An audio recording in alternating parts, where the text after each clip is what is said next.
CGL 2021 के लिए ये वीडियो है आपका। तो इसमें जो बात करेंगे हम पॉइंट्स पे, उस पे पहले बात करेंगे कि 4600 और 2400 में बेस्ट पोस्ट कौन सी रहने वाली है इस बार, किन किन पोस्ट की डिमांड ज़्यादा देखने को मिलेगी इस बार सीजीएल 21 में।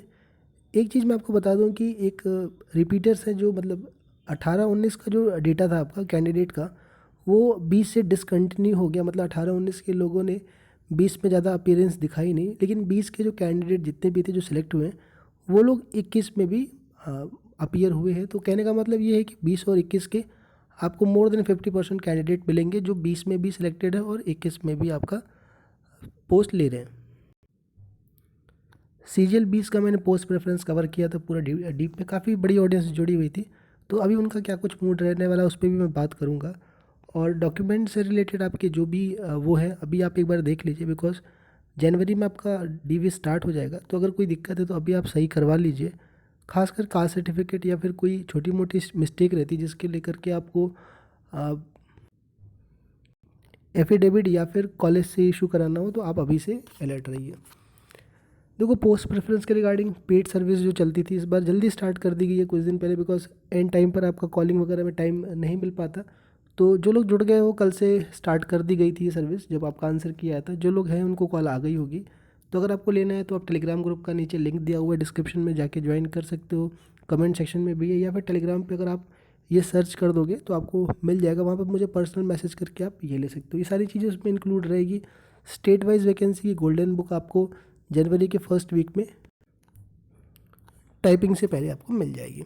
देखो, अब हम बात करते हैं 4600 ग्रेड पे की पोस्ट। देखो, इस बार जो पोस्टें रहेंगी आपकी, जो खासकर रिपीटर्स है उनका बड़ा ही कुछ बड़ा रोल इसमें है। रिपीटर्स में खासकर वो लोग, देखो क्योंकि सीजीएल 20 में नॉर्थ में वैकेंसी थी नहीं, प्रिवेंटिव और एक्साइज में ज़्यादातर लोगों को नॉर्थ नहीं मिला। प्रिवेंटिव तो नॉर्थ में मिलना ही मुश्किल है। जो कोलकाता पा गए हैं वो अलग बात है, बाकी मुंबई चेन्नई वाले फिर से हिट मारेंगे आपका। एक्साइज में भी जिनको नॉर्थ नहीं मिला है, ज़्यादातर जो लोग बेंगलोर मुंबई गए हुए हैं वो फिर से अगर 4600 ग्रेड पे मिल रही होगी तो हिट करेंगे इसको। 2400-2800 का तो लाजमी है। देखो, एएसओ एमईए में कोई भी बदलाव नहीं है, टॉप रहती है वो रहेगी, उसमें कोई नई चीज़ नहीं है। रेलवे पहली बार मतलब पहली बार क्या मतलब बीच में आना बंद हो गया था। स्टार्टिंग में आता था आपका, सीजीएल 19 में नहीं देखने को मिला, 20 में देखने को नहीं मिला। तो रेलवे इस बार टॉप रहने वाला है सीएसएस के कंपेरिजन में।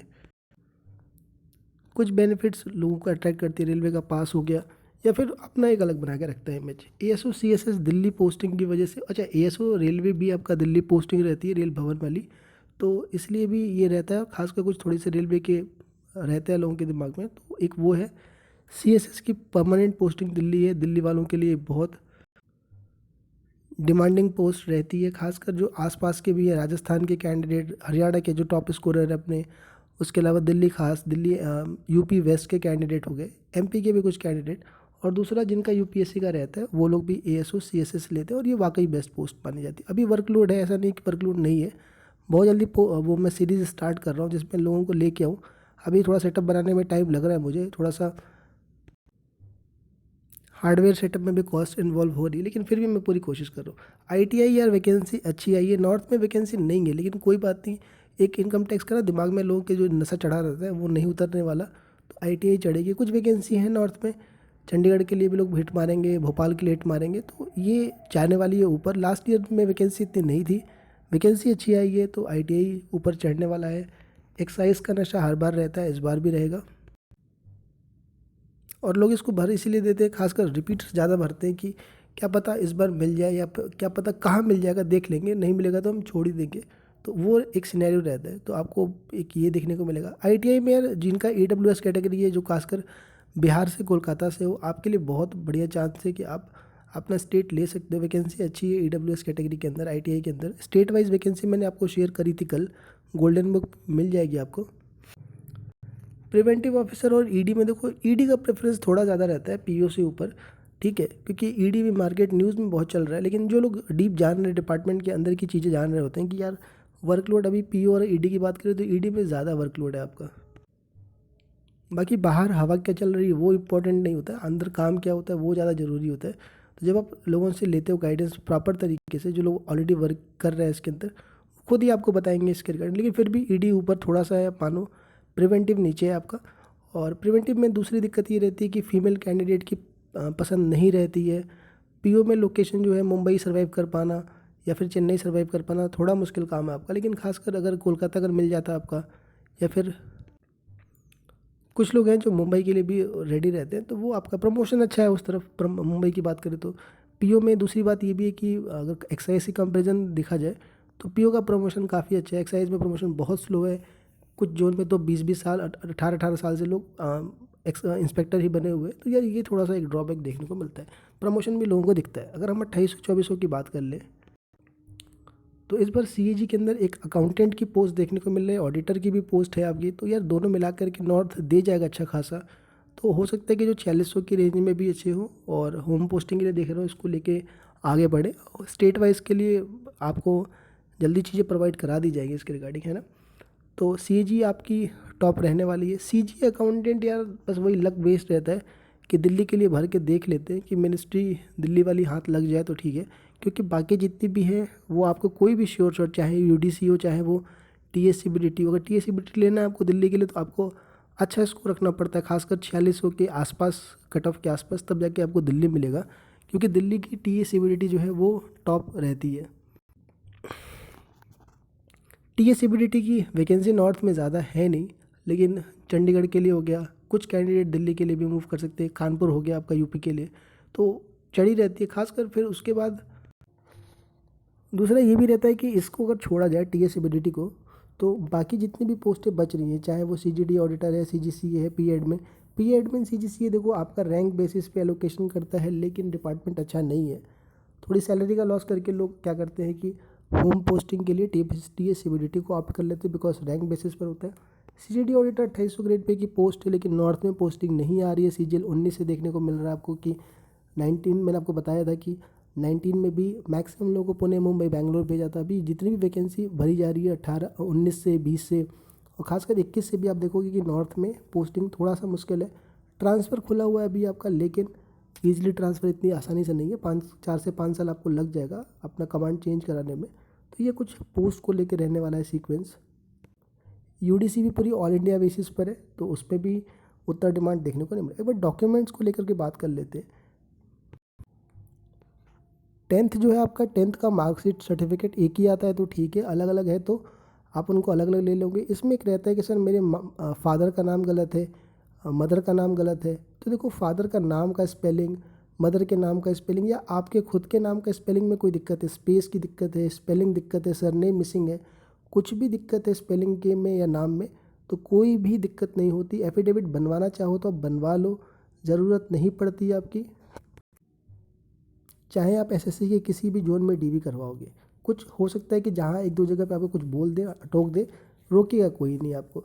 हाँ, आपका डेट ऑफ बर्थ जो आपका होना चाहिए वो एकदम एक्यूरेट होना चाहिए। कुछ लोग फॉर्म भरते टाइम पर रोल नंबर गलत भर देते हैं, तो भी कोई दिक्कत नहीं है आपका। 12th में भी सेम क्वेरी है आपका कि अगर आपके साथ कोई भी मिसमैच हो रहा है स्पेलिंग में, या सरनेम आगे पीछे हो गया या नहीं है, तो भी कोई दिक्कत नहीं है। आप एफिडेविट बनवाना चाहो तो ठीक है, नहीं बनवाना इसलिए कहता हूँ क्योंकि दिमाग में डर बना रहता है कि मेरे पास नहीं, कहीं कुछ कह दिया तो कहीं कुछ नहीं दिक्कत आएगी। आप आराम से टीवी करवा लोगे। अगर आपने 12th नहीं किया है, डिप्लोमा किया है, तो वो चलेगा। ग्रेजुएशन का देखो, आपको बता दूँ, मार्कशीट हर साल का आपका लेते हैं। अगर आपने बीटेक किया है तो फर्स्ट ईयर से लेकर 4th ईयर तक का। इस पर अगर कोई एक बीच का मिसिंग है आपका, तो भी कोई घबराने की ज़रूरत नहीं है। अगर आपका फाइनल ईयर का है तो भी चल जाएगा। अगर सेकेंड ईयर का कोई मिसिंग है या थर्ड ईयर का कोई एक मिसिंग है तो चलेगा। कुछ यूनिवर्सिटी क्या होता है कि आपका अलग अलग साल का नहीं देते हैं। जैसे दिल्ली यूनिवर्सिटी की बात कर लें तो वो कंबाइंड कंसोलिडेटेड मार्कशीट आपको मिलती है, तो वो आपका एक्सेप्टेबल है, कोई घबराने की ज़रूरत नहीं है। अच्छा, अगर हम बात करते हैं ग्रेजुएशन की सर्टिफिकेट की, देखो सर्टिफिकेट आपका अलग होता है, मार्कशीट आपकी अलग होती है। सर्टिफिकेट में बड़ा कन्फ्यूजन होता है कि सर अभी हमें कॉलेज ने प्रोविजनल दिया है, अभी हमें जो ओरिजिनल वाला है वो मिलने में टाइम लगेगा, साल 2 साल 3 साल बाद मिलेगा। तो प्रोविजनल से आपको कोई दिक्कत नहीं है, प्रोविजनल से डीवी हो जाएगा। प्रोविजनल से आपकी ज्वाइनिंग भी हो जाएगी। जब आप डिपार्टमेंट ज्वाइन करोगे तो प्रोविजनल दे दोगे, जब आपको ओरिजिनल मिलता है तब आप ला करके डिपार्टमेंट को दे दीजिएगा। एक सवाल ये रहता है कि सर जो कट ऑफ डेट रहती है ग्रेजुएशन की, वो ग्रेजुएशन सर्टिफिकेट की डेट से काउंट करी जाती है कि मार्कशीट की डेट? क्योंकि मान लीजिए उन्होंने 21 लिखा हुआ है कि 30 दिसंबर 21 लिखा हुआ है, और आपका जो वो सर्टिफिकेट आ रहा है वो 22 में आ रहा है, 23 में आ रहा है। देखो आपका जो डेट देखा जाता है वो फाइनल जो रिज़ल्ट आती है फाइनल ईयर की, उसके मार्कशीट पे जो डेट प्रिंट है वो डेट देखी जाती है आपकी।